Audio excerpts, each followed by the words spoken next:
हिंदू मुस्लिम एकता का सौहार्द का प्रतीक महाराज बादशर का यह स्थान ग्वालियर में स्थित है और इस वक्त हम खड़े हुए हैं राजा बादशर महाराज की स्थान पर, जहां भगवान शिव का अभिषेक किया जाता है हिंदुओं के द्वारा, तो वहीं मुसलमान के द्वारा यहाँ चादर पोशी की जाती है। यानी कि इस स्थान पर मई माह में एक बड़ा उर्स का कार्यक्रम भी आयोजित किया जाता है।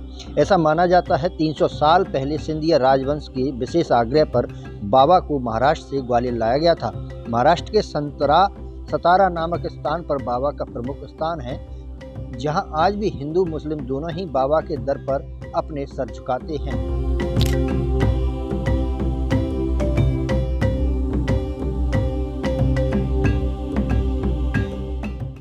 जी, मेरा नाम अरुण सूर्यवंशी है और जात से हम लोग मराठा हैं, क्षत्रिय ठाकुर हैं और सिंधिया स्टेट से भी हमारे ताल्लुकात रहे और यहाँ पर हम कम से कम 400 सालों से बसे हुए हैं। जब से सिंधिया स्टेट यहाँ आई है तभी से हम लोग भी यहाँ पर बसे हुए हैं। मंदिर को लेकर ये इतिहास है कि साहब, ये मंदिर सद्भावना का प्रतीक है। यहाँ पर सभी वर्गों के लोग बढ़ चढ़कर पूजा अर्चना करते हैं। हिंदू हो, मुसलमान हो, जैन हो, सिख हो, कोई भी समुदाय हो, सब यहाँ पर बड़े भाव से पूजा अर्चना करते हैं। ये अगर देखा जाए तो रुद्र का अवतार है, भगवान शिव का अवतार है। नाथ संप्रदाय में एक संत हुए थे, संत चैतन्य नाथ, ये उन्हीं की समाधि बनी हुई है। और यहाँ पर जैसे ढोलीबा महाराज का मठ है, अन्ना महाराज का मठ है, उसी प्रकार से ये भी एक हठ योगी और सूफी संत सदगुरु चैतन्य श्री राजा बख्श महाराज है। ये मंदिर जैसे हमारे पूर्वज बताते थे, आज लगभग 400 साल हो चुके हैं और इस मंदिर पे उत्सव मनाते हुए जैसे राजा बख्श मंडल का एक गठन हुआ था, वो 1927 में हुआ था। तो 1927 से तब से अभी तक उर्स महोत्सव के नाम से यहाँ पर एक साल में एक बार बड़ा जलसा मनाया जाता है, जिसमें हिंदू और मुस्लिम दोनों वर्गों के लोग यहाँ पर पूजा अर्चना करते हैं। हमारे फोर फादर वगैरह थे जो सिंधी स्टेट में थे, और सिंधी स्टेट पहले महाराष्ट्र में थी, तो महाराष्ट्र में उनको ये आदेश मिला कि अब आपको अपना शासन ग्वालियर में करना है। तो हमारे जो फोर फादर थे बाजीराव जी सूर्यवंशी, वो उनकी सेना में उपस्थित थे। तो उनका एक नियम था कि इनके जब तक वो दर्शन नहीं करते थे तब तक वो भजन नहीं करते थे। तो उसमें भी उनको 1 घंटा, जब घोड़े से जाते तो 1 घंटा लगता था।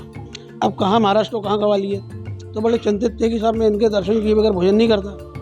तो अब आदेश था तो उनको जाना पड़ता। चले किसी रात को कहीं जंगल में उनका एक पड़ाव रुका होगा, तो वो एक पत्थर से सर टिकाकर लेटे हुए थे और बड़े चिंतित थे। तो उसी पत्थर में से उनको ये आवाज़ आई कि तू मुझे ले चल और जहाँ तू मुझे स्थापित कर देगा मैं वहीं रहूँगा, तू मेरे दर्शन करना और भोजन करना।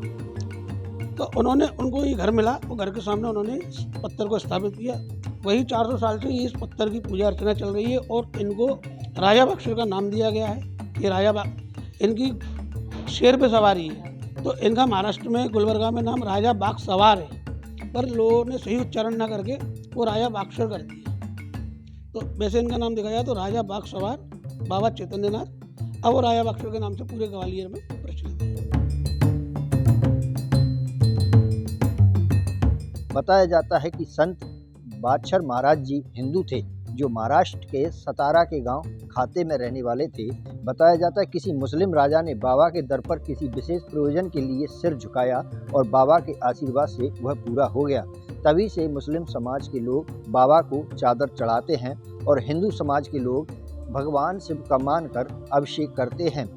दरअसल हम बात कर रहे हैं मध्य प्रदेश के ग्वालियर स्थित राजा बादशर के दरगाह के बारे में, जिसमें हिंदू राजा बादशर का मंदिर मानते हुए उनका अभिषेक करते हैं और एक ही समय पर गुरुवार का विशेष दिन रहता है, जिस समय हिंदुओं के द्वारा यहाँ भगवान शिव का अभिषेक किया जाता है, तो मुसलमानों के द्वारा यहाँ चादर पोशी कर बड़ी पूजा अर्चना की जाती है। मनोज चौबे, भारत एक्सप्रेस, ग्वालियर।